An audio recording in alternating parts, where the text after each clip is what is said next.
بسم الله الرحمن الرحيم وبه نستعين. القاعدة 29: الواجب لا يترك إلا لواجب. قاعدة بستنو قاعدة كلية كان صغرى أفرمي أوشتيك واجب بيوستا ناكري وازي لبيني إلا لبر واجب شتر، يعني واجب ترك ناكري إلا لبواجب نبي، شكو واجب لبيشتر ناكري لو سنتي ترشي واجب بك. معنى القاعدة أنه لا يجوز ترك الواجب إلا من أجل واجب آخر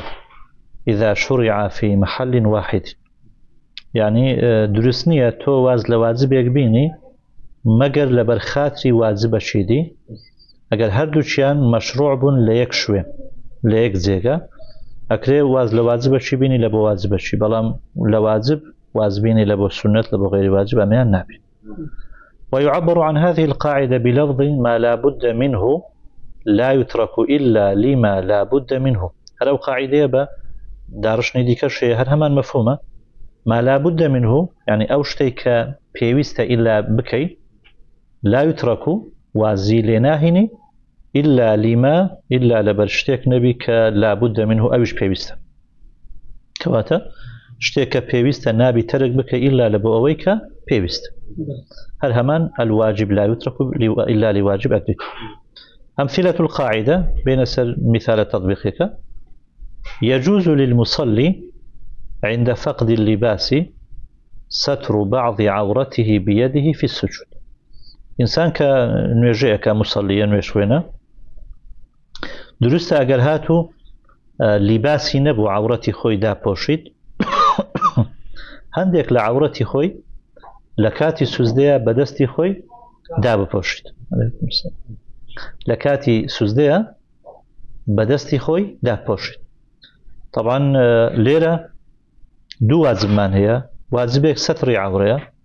واجبێکش دەستدانانە لەسەر ئەرز، چونکە لە حەدیث ئەفەرمێ ئومیرتو ئەن ئەسجوودە عەلا سەبعەتی ئەعظم، لەوانە دەبێت دەستەکان بکەویتە سەر ئەرز. بنسبة عورتش هر بيوستان طبعا هردوك شيان ليك محل، يعني هردوك شيان لبون ويشة ستر عورته هر لبون ويشة دست لسأرز دانان هر لبون ويشة. ليرة أكريتو واز لوازب شيبيني لبو وازب شيتي وكويك دستي لسر أرزي هر بقري أو وازبي ترك بكي لبر وازب شيديك كستر عوريه. دستي خوي لسر عورتي دابني لحالتي مثلا سوزدية، دستي لسر بشتا خوي دابني لوي كديار نبي لكاتك ذاك هيس لباسنية دبتك. مع أن وضع اليد على الأرض حال السجود واجب، ودست لسر أرزدانانش واجبة لكاتي سوزدية، بلام أكري وازلو واجب بين لبو واجب شيدي، بلام أجر لبو واجب نبا مثلا لو نمونا دستي لسر سري دابني كأنما كراوي لسر ناكري، چونك كراوي لسرنان بابلين السنة، بلام دست لسر أرزدانان لنويج لسجودي واجبة ناكري واجبة كي واجبيني لبو سنة. قطع اليد في السرقة واجب وحفظ اليد واجب. دزبرين لدزية لكسك دزي كردو لربع دينار كم ترنبو لحرزي مثل أبو مثلا لزمن احتياجي ومجاعة وأنا نبو قراني أو دبي دستي ببردر واجبة دستي ببردر. لولا شوا باراستني دستك أبيش واجب. الإسلام لو شي هاتوا لبو تحقيق مقاصد الشريعة، يعني حفظ دينه حفظ نفسه عندها مكان إنسانه عقله مال ناموسه أتأخر. كواتليرة باراستني دستكش هر بيوسته هر واجبه. ليرة واز لواجبي دوام دين كحفظ يده باشا لبو واجبي يكم كبابتي دزي كردنا لو چونك مصلحتي عامي خلشي لوتاه لو كابراي ديكش دزينك وتنبيه. فيترك الواجب الثاني لتنفيذ الأول. واجبي دوامين كباراستني دستكيا وازي لدينين، يعني ترشي أو واجبه أكين لبرخاتري جيبا زي كردني واجبي يكم كقطع دستي سارقة لدزكرك. القاعدة 30 قاعدة السيم كالقواعد السورة هرسي قاعدة هنا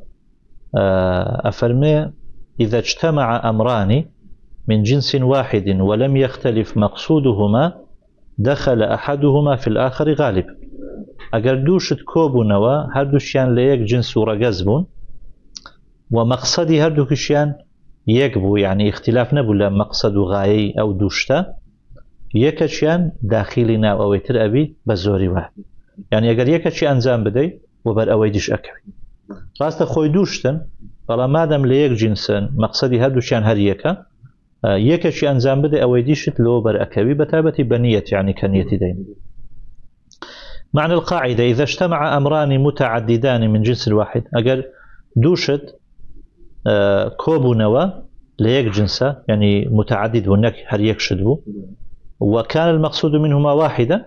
ما بسش لو هردوشتا يكشدبو يك ما بس منهبو يك غاية منهبو دخل حكم أحدهما في الآخر غالبا بزوري وايا حكم يكشي أتيتنا وويتر تيكال شيش أبي كواتا فيكتفى بفعل أحدهما اكتفى بكردني يكشيكين يك لو دويشان بكيت كأنما هردو كتكرتوا لو چونك هردو شيان أسنزجير يك جنس يك رجز أي قريتوا ومقصدي هردو كشيان يك. دليل القاعدة قوله صلى الله عليه وسلم لعائشة رضي الله عنها وقد أهلت بالحج بيغمر صلى الله عليه وسلم بعائشة فرموها لرازبي كاتك إحرامي بستبو بحج أهل يعني قلتي لبيك اللهم مثلا حجا أو حجة تي بي فرمو يسعك طوافك لحجك وعمرتك فرموي أكري أو طوافيتو أكي هم وبر حجكت بكوي هم وبر عمركت بكوي طبعا طوافي ركن هم لحجة هي هم لعمر الشيء فرمي قالت وياك طواف بكي لبو هردو شان وبر أكوي طبعا أول كان جيا أجر نيتي قيران بيني يعني لنيتها بري حج وعمري بيك واكم ليرا دوشتا حج عمره بلام ليك جنسه كحج وعمره هربيك وكوبين ركني إسلام وأبدا أندري ومقصودكش هريك لو أكري عمره داخلي ناو حج كيبي أو أعمالك لو حج أكي وبر عمرش أكي هم لنيتك هم لتوافك هم لصفا ومروة هم لحلقة يشي أنزام دي وبر هردو شي أكي. فمن حج قارنا بويا كسك نيتي بحج هنا بقارن يعني قيران وتي لبيك اللهم حجا وعمرة بيكوا فقد دخلت بالنسبة له أعمال العمرة في الحج